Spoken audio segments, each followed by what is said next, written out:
Hello प्यारे विद्यार्थी। इस वीडियो में आपका 8 ग्रेड अभ्यास पुस्तिका विज्ञान कक्षा 8वीं का जो कि आपका नई बुक 2025 और 26 सेशन आपका जो नई बुक है ना, तो इसमें से अध्याय नंबर 11।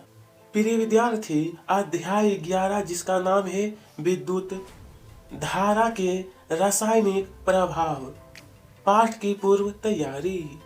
तो सबसे पहले पाठ की पूर्व तैयारी में ये आपका प्रश्न दिया गया है। तो इस बॉक्स में आपको लिखना है निष्कर्ष के रूप में चित्र ए में पंखा बंद रहेगा, चित्र बी में पंखा चलेगा। क्योंकि देखिए यहाँ पर ये क्या हुआ है, छूटा हुआ है। पहला प्रश्न, विद्युत लेपन विद्युत धारा का कौन सा प्रभाव प्रदर्शित करता है? आपका ऑप्शन दिया है तापीय प्रभाव, चुंबकीय प्रभाव, रासायनिक प्रभाव, कोई प्रभाव प्रदर्शित नहीं होता। इस प्रश्न का सही उत्तर सी ऑप्शन रासायनिक प्रभाव होगा। कौन सा? रासायनिक प्रभाव। नंबर 2, नल का पानी विद्युत का सुचालक होता है जबकि आसुत जल विद्युत का सुचालक नहीं होता है। क्योंकि यहाँ पर देखिए आपको 4 option A B C D के रूप में दिया गया है। तो सी वाला ऑप्शन सही है, ए तथा बी दोनों सही है। नंबर 3 में कहा है दो द्रव्यों ए तथा बी के विद्युत चालन की जांच करने के लिए एक समपरिक्षित्र का प्रयोग किया गया। यह देखा गया कि समपरिक्षित्र का बल्ब द्रव्य अ के लिए चमकीला दीप्त हुआ जबकि द्रव्य ब के लिए अत्यंत धीमा दीप्त हुआ।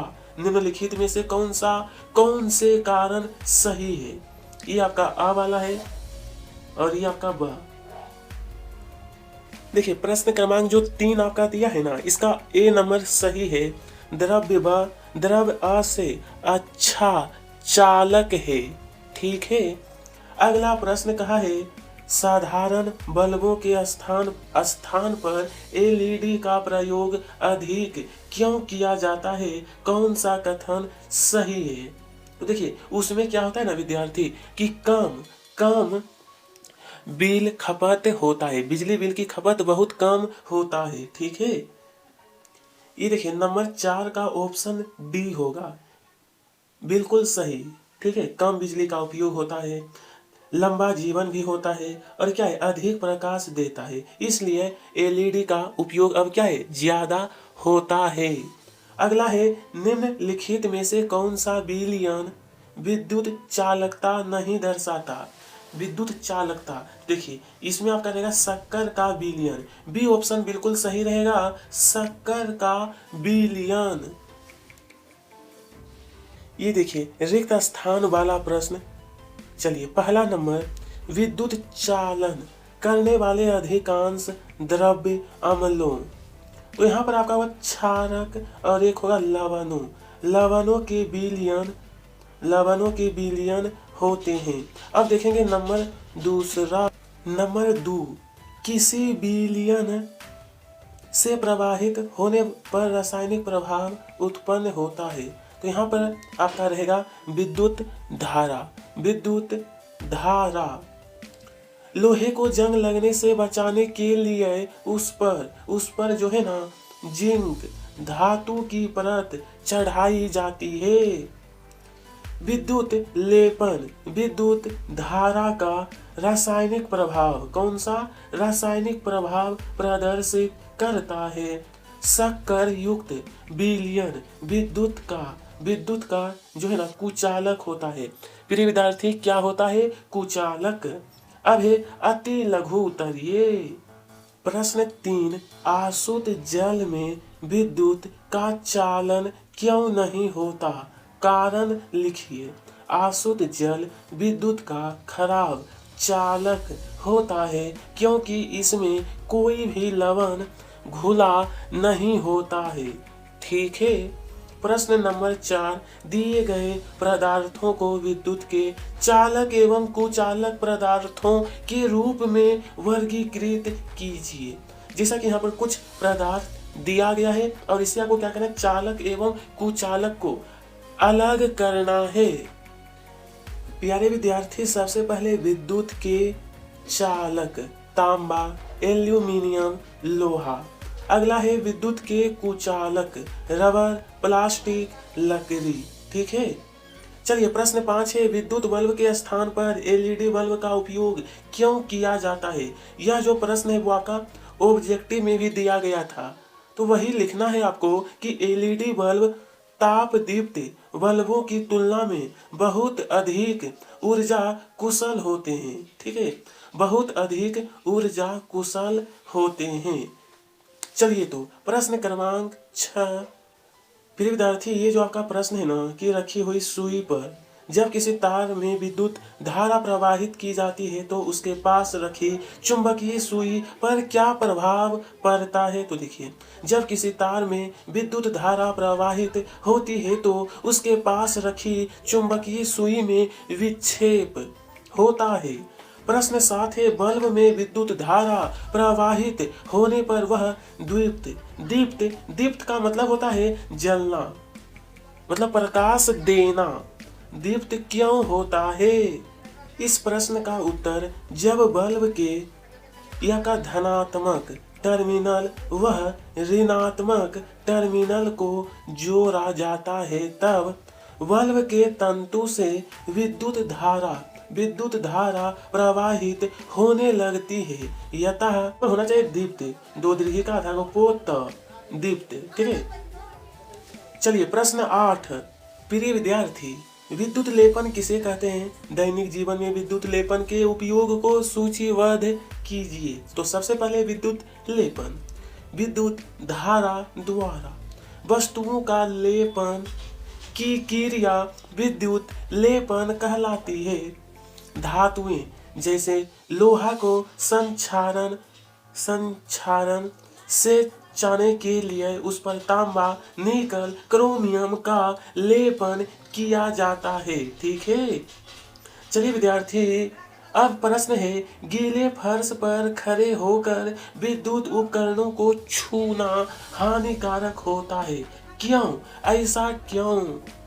प्यारे विद्यार्थी, इसका उत्तर है, जब बिजली का संवाहक होता है, गीले हाथ से छूने पर प्लग से बिजली को आपके शरीर में विद्युत प्रवाहित कर देते हैं, जिससे बिजली का झटका लग जाता है। प्रश्न नंबर 10, ऐसे 3 द्रवों के नाम लिखिए जिनका परीक्षण चित्र में दर्शाए अनुसार करने पर चुंबकीय सुई विक्षेपित हो सके। विद्यार्थी, यहाँ पर देखिए आपको चित्र इस प्रकार से दिया गया है। तो पानी, ग्लिसरीन, तेल, ये आपका बोला चुंबकीय सुई विक्षेपित हो। तो यहाँ पर आपको इस प्रकार से लिखना है, पानी, ग्लिसरीन और तेल। ठीक है। प्रश्न 11, नल की टोटी, साइकिल का हैंडल एवं पहिए की रिम पर क्रोमियम का लेपन करने की बजाय ये वस्तुएं क्रोमियम से ही क्यों नहीं बनाई जाती है। कारण लिखिए। इसका कारण, इस प्रश्न का उत्तर है, क्रोमियम महंगी धातु है। क्रोमियम वस्तु को चमकदार बनाने के काम आती है, इसलिए उसे वस्तु को किसी अन्य धातु का बनाकर उस पर क्रोमियम का विद्युत लेपन कर दिया जाता है। ठीक है, विद्युत लेपन कर दिया जाता है ताकि वह क्या चमकदार लगे दिखने में, यानी कि सुंदर। चलिए, आपको समुद्री जल एवं आसुत जल, नमक घुला जल दिए गए हैं। इनमें से कौन कौन से जल का उपयोग आप परिपथ में चालक के रूप में करेंगे। कारण लिखिए। कारण, तो देखिए, आसुत जल शुद्ध जल है, अर्थात इसमें कोई आयन मौजूद नहीं होता है, इसलिए यह विद्युत का कुचालक होता है। समुद्री जल में लवणों की कुछ मात्रा मौजूद रहती है, इसलिए समुद्री जल जो है ना वह विद्युत का सुचालक होता है। ठीक है, चलिए विद्यार्थी, अब जो प्रश्न है दीर्घ उत्तरीय प्रश्न। अब कहा है दीर्घ उत्तरीय प्रश्न 13। पहेली ने चित्र अनुसार एक विद्युत सेल, विद्युत तार तथा चालक विलयन का प्रयोग कर एक विद्युत परिपथ बनाया। उसने देखा कि उसमें विद्युत बल्ब दीप्त नहीं हो रहा है, किंतु चुंबकीय सुई परिपथ के पास लाने पर विक्षेपित हो रही है। उपरोक्त प्रक्रिया के अनुसार प्रश्नों के उत्तर दीजिए। तो चलिए विद्यार्थी, सबसे पहले आपका यह चित्र दिया गया है। पहला प्रश्न कहा है, बल्ब को दीप्त करने के लिए पहेली को क्या प्रयास करना चाहिए। दीप्त का मतलब होता है प्रकाश देना, यानी कि जलना। ठीक है, परिपथ में विद्युत धारा प्रवाहित करने से बल्ब दीप्त हो जाएगा। ठीक है, चलिए प्रश्न अगला परिपथ में चुंबकीय सुई विक्षेपण विद्युत धारा के कौन से प्रभाव को दर्शाता है।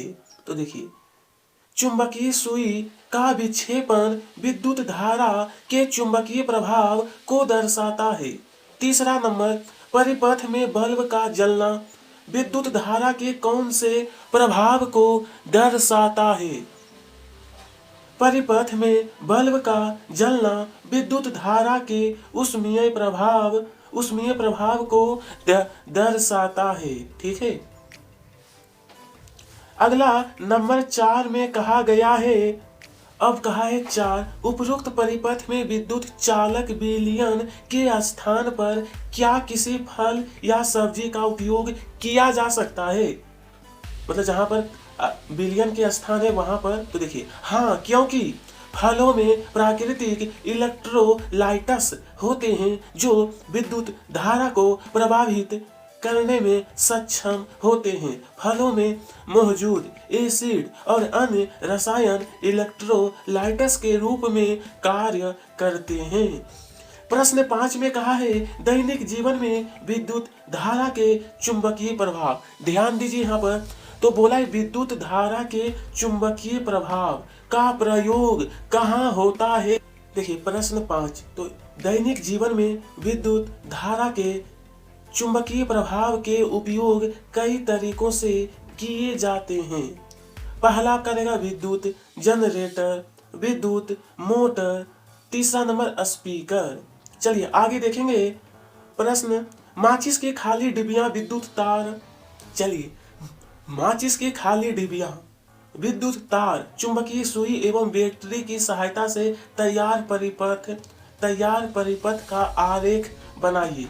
यहाँ पे प्रिय विद्यार्थी, माचिस की खाली डिब्बी से, तो ये जो आपका अध्याय 11 आपका दिया गया है ना, तो आपके बुक में रेखा चित्र दिया है, वहां से अगर आप लोग चाहें तो बनाने का प्रयास कर सकते हैं। ठीक है, क्योंकि इसमें तो आपको कुछ लिखना नहीं है, केवल रेखा चित्र बनाना है, तो आप लोग बुक से बना सकते हैं।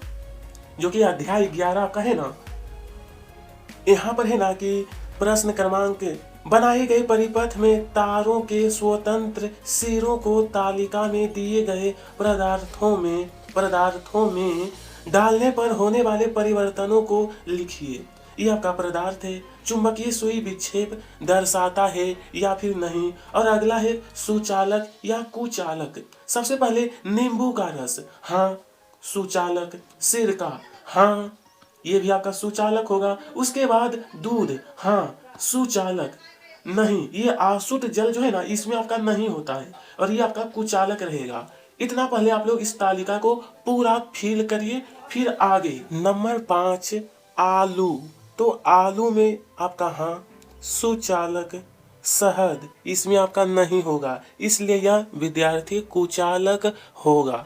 उसके बाद नीचे में आपको 2 लाइन लिखना है। सारणी में हम देखते हैं कि कुछ द्रव्य विद्युत के सुचालक हैं तथा कुछ विद्युत के कुचालक। ठीक है, इस प्रकार से ये आपका कंप्लीट। चलिए अब अगला प्रश्न कहा गया है, प्रश्न 15, आग लगने के समय फायरमैन पानी के होज यानी पाइपों का उपयोग करने से पहले उस क्षेत्र की मुख्य विद्युत आपूर्ति को बंद कर देते हैं। व्याख्या कीजिए कि वे ऐसा क्यों करते हैं। तो देखिए, कारण है कि आग लगने के समय ऐसा इसलिए किया जाता है क्योंकि विद्युत आपूर्ति के बंद नहीं रहने पर गीले पाइपों में विद्युत धारा प्रवाहित हो सकती है, जिसके कारण फायरमैन को विद्युत का झटका लग सकता है। ठीक है, इस प्रकार से प्रश्न 15 का उत्तर लिखना है। अब देखने वाले हैं प्रोजेक्ट नंबर 1, जिसमें है विद्युत सुचालक एवं कुचालक पदार्थों की पहचान के लिए एक विद्युत परिपथ का निर्माण कीजिए तथा नीचे एक बंद परिपथ तथा खुला परिपथ आरेख भी खींचना है। यानी 2 आरेख बनाना है। मैं बता देता हूं किस प्रकार आपको आरेख बनाना है। एक बंद परिपथ, दूसरा खुला परिपथ का यहाँ पर ध्यान देना है। तो सबसे पहले बंद परिपथ का ये रेखा चित्र है और ये आपका क्या है, खुला परिपथ का चित्र। तो इस प्रकार से इस चित्र को आप लोग काफी आसान तरीके से बना लेना है। चलिए अगला अब है शाला एवं आपके घर में बिजली बचत के लिए आप किन किन उपायों को अपनाएंगे, सूची बनाइए। तो देखिए, शाला एवं अपने घर में, यहाँ पर शाला का मतलब होता है पाठशाला, जिसे हम लोग इंग्लिश में कहते हैं स्कूल। ठीक है, बिजली बचत के लिए हम कुछ इस तरह के उपाय कर सकते हैं, जो कि पहला, किचन उपकरणों से बचत करें, स्विच ऑफ करना ना भूलें, बिजली की जगह सोलर एनर्जी का उपयोग करना चाहिए। ठीक है, चलिए प्रोजेक्ट नंबर 2, प्रोजेक्ट नंबर 2, अपनी शाला, घर, मोहल्ले में ऐसी वस्तुओं की सूची बनाइए जिन पर विद्युत लेपन किया गया हो। तो देखिए, हमारे पास कहीं ऐसी वस्तुएं हैं जिनमें विद्युत